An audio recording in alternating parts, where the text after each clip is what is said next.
ஏசம் இன்ஃபோனியர்கள் அனைவருக்கும் இனிய வணக்கங்கள். ஒரு முறை சனி பயிற்சி வரும்போதும் மிகுந்த எதிர்பார்ப்பு மக்களிடையே இருக்கும். ஏன் அப்படின்னா, சனியை போல கொடுப்பாரும் இல்லை, சனியை போல கெடுப்பாரும் இல்லை. ஒருத்தருக்கு ஏழரை சனி, அஷ்டமச்சனி, கண்டகச்சனி,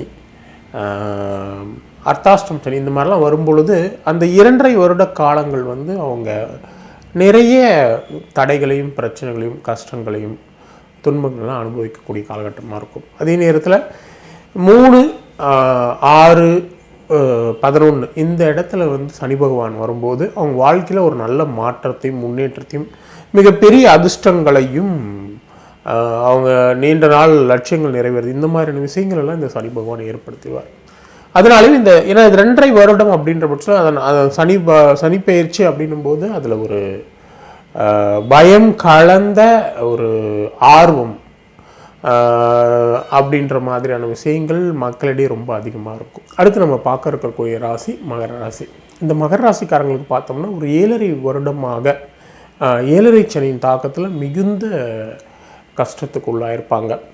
பண விரயங்கள், மன நிம்மதியின்மை, உறவுகளால் பிரச்சனை, நண்பர்களால் பிரச்சனை, தொழில் உத்தியோகத்தில் முன்னேற்றமின்மை, எந்த சூழலையும் ஒரு தவிக்கிற நிலையிலேயே அவங்க இருந்திருப்பாங்க. நிறைய பேர் சொல்லியிருப்பாங்க, இந்த மகர கும்பராசிக்காரர்கள்லாம் சனியோட ராசி, அதனால் சனி 7.5 சனியெல்லாம் பெரியதளவு துன்பப்படுத்துவாங்க. அது மகர ராசிக்காரர்கிட்டையும் கும்பராசிக்கார்கிட்ட போய் நம்ம கேட்டு பார்த்தா மட்டும்தான் தெரியும் உங்களுக்கு 7.5 சனி ஒன்றுமே செய்யலையா அப்படின்னு சொல்லிட்டு. அதனால் அந்த மாதிரியான ஒரு கட்டுக்கதைகளால் நம்ப வேண்டாம். அதாவது நம்ம விஷயம், எப்பயுமே ஒரு விஷயம் நம்ம ஜோதிடத்துன்னு இல்லை, எந்த விஷயமா இப்போ டாக்டர்கிட்ட போகும்போது அவர்கிட்ட நம்ம சரியான விஷயங்களை சொன்னால் மட்டும்தான் அவர் அதை அனலைஸ் பண்ணிவிட்டு நமக்கு ஒரு சரியான மருந்தை கொடுப்பார்.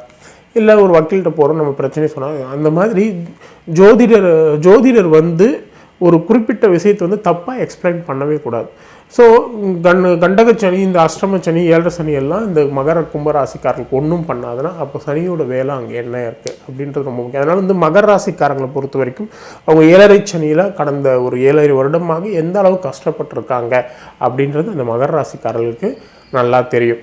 ஸோ இப்போ இந்த 7.5 சனி விலகுறதுனால வாழ்க்கையில் ஒரு நல்ல மாற்றம், முன்னேற்றம், மனதில் தைரியம், தன்னம்பிக்கை, உற்சாகம், எதையும் வெல்லக்கூடிய ஆற்றல், ஆடை ஆபரண சேர்க்கை, பொருளாதாரத்தில் மிகப்பெரிய உயர்வு, முக்கிய பிரபுங்களோட நட்பு, அரசால அனுகூலம், இதுவரை இருந்த தடைகள் பிரச்சனை அனைத்தும் விலகுவது, வாழ்க்கையில் எல்லா வகையிலுமே அனுகூலமான நற்பலன்களை இவங்க அனுபவிக்க போகிறாங்க.